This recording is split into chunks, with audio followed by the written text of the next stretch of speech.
بسم الله الرحمن الرحيم. اللهم صل على محمد وآل محمد. أخواني، اليوم راح نحكي عن أهم وأفضل العوامل المؤثرة في تحديد سعر وثمن طائر المينا. أكو عوامل كثيرة تحدد سعر المينا، لكن راح نقول عن أهم العوامل بصورة خلاصة ومفيدة. أولا، السلالة أو الفصيلة. طيور المينا لها أنواع كثيرة، مثل عندنا الهندي، الأفغاني، الأندونيسي والإيراني وغيرها، ولكن أغلى طائر هو طائر المينا البالي المتعلق بجزيرة البالي الأندونيسية. هذا النوع كما تلاحظون في الفيديو نادر وغالي الثمن، وحتى السلطات مال هذه الجزيرة مانع خروجه، أو خروجه مع ينحسب جرم وعليه غرام. عندنا طائر اللاخ، طائر المينا ذو الأقراط. احنا في فيديوهات سابقة تكلمنا على هذا النوع من الطائر.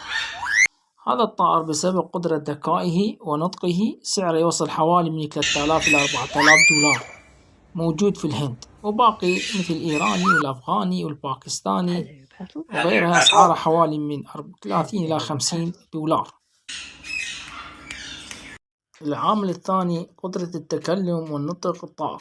إذا المينا تكون ناطقة ومتكلمة سعرها يكون أغلى، كل ما تقدر تحكي كلمات أكثر سعرها يكون أكثر. العامل الثالث الجنس. هو صحيح في طائر المينا من حيث التكلم والتدريب وعلى النطق ماكو فرق بين الأنثى والذكر، فاكو فقر، حتى لو فرق ضئيل وقليل، ولكن في كل الأحوال الذكر يكون سعره أغلى، لأن الذكر يكون طائر جسر وأذكى في التدريب والنطق، والمشرع يحب يشتري الذكر ويكون سعر الذكر أغلى. رابعا العمر. إذا تريدون تشترون طائر للتدريب والتعليم يجب انتخاب مينا صغيرة وعمر حوالي أقل من 3 أو شهرين. المينات في عمر فوق سنة تدريبه وتعليمه ياخذ مجهود أكثر، وحتى نقدر نقول التدريب والتعليم يكون مستحيل. سادسا المروض. المينا المروضة مثل تقعد على الإيد وتاكل من الإيد تكون سعرها أغلى من المينا الوحشية والغير مروضة والغير أهلية. سابعا الشكل الظاهر للمينا ولون ريش المينا وجمال اللون وشكل الظاهر للمينا لها أثر مهم في تحديد سعر المينا. بعض طيور المينا لها ألوان خاصة وحاصل من تزاوج ويقول عليه طفرات، يعني بعض الشراء يدفعون أكثر لهذه الطفرات.